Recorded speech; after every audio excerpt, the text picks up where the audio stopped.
bug-free garden. No sprays needed. Is it actually even possible?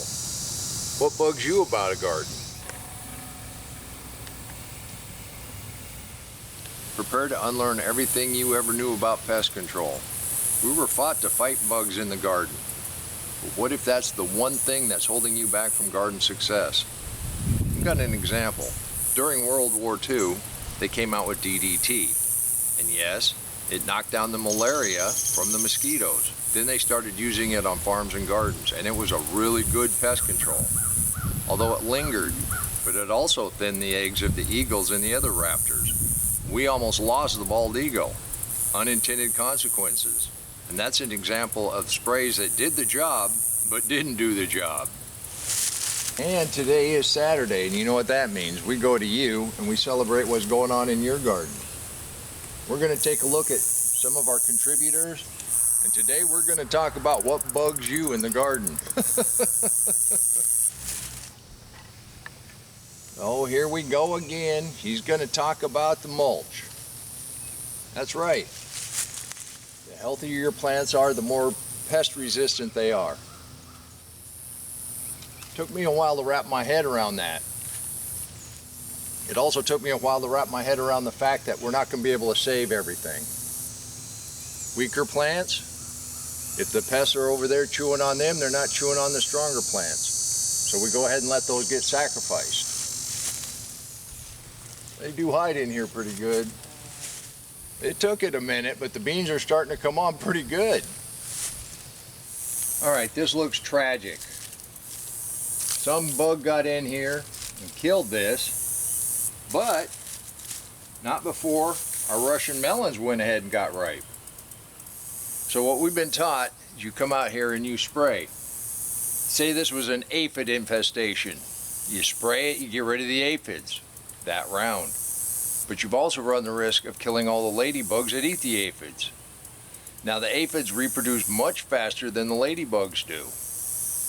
So by spraying, we would have killed whatever pest was on here, but we would have killed whatever ate that pest. The point for this episode is we got to come into balance with nature. And I found a trick that gets you to balance pretty easily. No, not quite ready yet. I can still see the lines.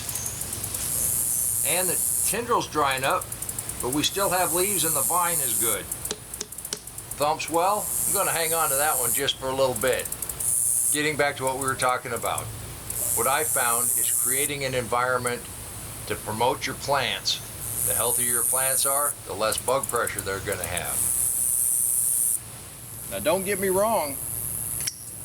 Just like you, I was taught to get all of those bugs out of the garden. And if I saw a wasp, boy, I was trying to get rid of it. I didn't realize that the wasps eat worms.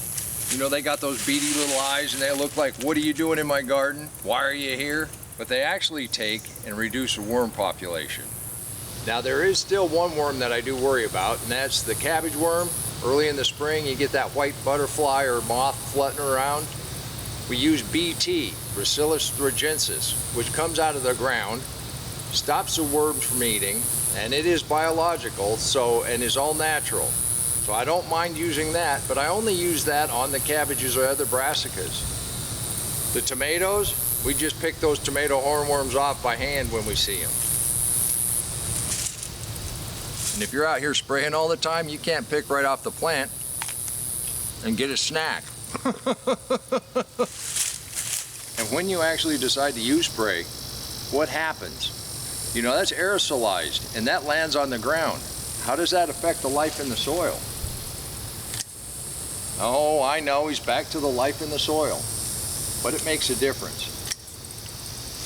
You disrupt that life in the soil, they're no longer providing what your plants need to be healthy so that they can prevent the bugs from eating them. Kind of makes sense. Took me a while to get my head wrapped around that. It's the same thing when you fertilize. Yeah, if you put down nitrogen, you're going to get really good green growth, but that doesn't actually mean they're going to be healthy and be able to fend off the critters. The bottom line is we want to find a nice balance. What makes the plants healthy, keeps the bugs down, and also keeps the weeds down. And there's other benefits. Moderates the temperature of the soil and it prevents evaporation. When you get a grasshopper, you just physically remove them. I look for a few more okra to cut. Let's go ahead and take a look at a couple of our submissions and see what's going on in their weed-free, bug-free gardens. Zone 8 in Texas, Mike and Linda's deep mulch garden. They still have tomatoes on the vine, and their second round of cucumbers are producing. And just look at the harvest. Like they say, the hardest thing you ever do in a deep mulch garden is harvest. Mike, Linda, that looks terrific. Thank you. Art, is your banana putting on another flower in September in Oklahoma? Well, I see you didn't get any banana peppers. No, your urban garden is just wonderful, Art. Thank you for contributing. Aren't the contributors to this channel absolutely fantastic? I invite you to become a member. There's no obligation and it doesn't cost anything. Just send in a photo now and again. Let us celebrate what's going on in your garden. After all, this is where we get ideas, where we get inspiration, and I get the motivation to come out here day after day and show you just exactly what's possible in a deep mulch. Getting back to deep mulch, here's another thing about spraying. When that hits the ground and you disrupt that life that's in the soil underneath your mulch, Japanese beetles are an invasive species, and yeah, they do a number on a lot of plants, and there's a lot of things we want to do to get rid of them. But by disrupting the life in the soil is not one of them. If you till it up and you break up that soil and you kill that life that's in there, or you put down heavy fertilizer, or you put down chemical sprays, you hurt that life that's in there. Now a Japanese beetle, they go down into that ground and create grubs, and that just multiplies your problem next year. So that's one benefit of a thick layer of mixed deep mulch. Keep promoting that life in the soil. Come up with a balance, and that's what we're trying to do. Don't want to get rid of bugs in the garden. We've got tons that are really good for us. And I got another question. What about that? What about the bad bug overwintering in the mulch? Well, it also overwinters the predators. It houses spiders, amphibians, lizards and frogs and toads eat a lot of those bugs. If we got rid of all of the prey bugs, all of what we consider bad, we wouldn't have any of that life because they would have nothing to eat. Then we'd have an opening for more of the bad bugs to come in. And like we already talked about, the bad bugs breed pretty fast. So you want to have enough predators to keep those at bay. And I never tried to create a garden that you could put on the cover of a magazine. So if I get some holes and some leaves, that just tells me I got food out here for the things that eat food. And I see plenty of those. You were with me when I planted these okra from seed in July. I got my first okra. I told you could do this too. Also got some more tomatoes back here that are turning to blush. Let me go ahead and pick a few. While I'm doing that, let's take a look at a couple more of our contributors. Direct from Bruce's Orlando Food Forest, the memory of giant mangoes. No, you got a few other things that are ready to harvest right now. But your Orlando Food Forest continues to be a source of inspiration. Thank you, Bruce. During the hottest part of the summer, we focused on Walter's peppers. Although, if you know, tomatoes are a vine. And by trellising them up a string trellis inside a cage like this, Walter's tomatoes have gotten well over 12 feet tall. Now that it's cooled off, they're setting fruit out towards the end of that vine. He's going to have another great harvest. That with his hot peppers, ooh, I could smell that hot salsa. Thank you, Walter. Not too bad for September. I'm telling you, our contributors are absolutely wonderful. Please leave a comment down below. Let everybody know just how much you appreciate them sharing what's going on in their garden. Talking about predators, let's not forget the birds. A lot of people try to drive the birds out of their garden. They're going to eat my seeds. They might eat a few seeds, especially if you're a chaos gardener like we are. Let everything go to seed. You do that on purpose to attract them. They're great predators when it comes to eating worms and other insects in the garden. So having a few birds around is a blessing. Keep telling you, I'd never tell another adult how to garden. And if you're happy with your results and what you're doing works for you, that's wonderful. I had to make a change.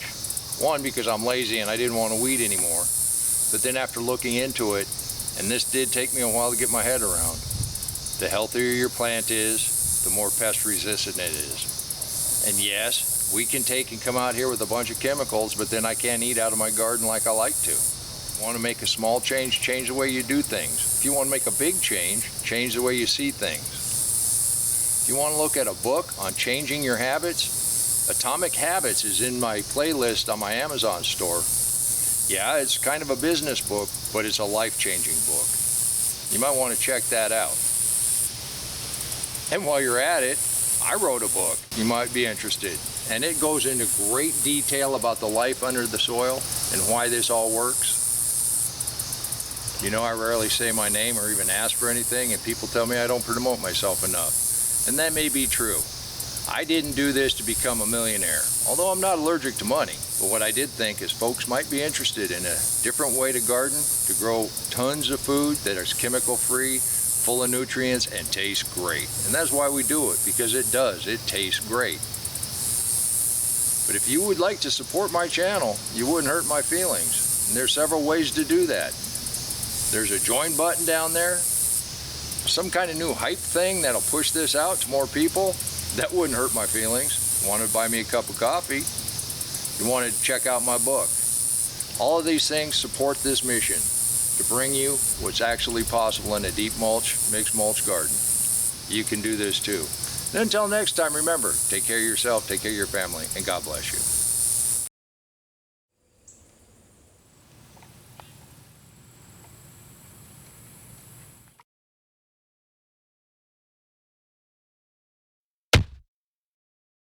Come on, let's plant. Let's go plant garden.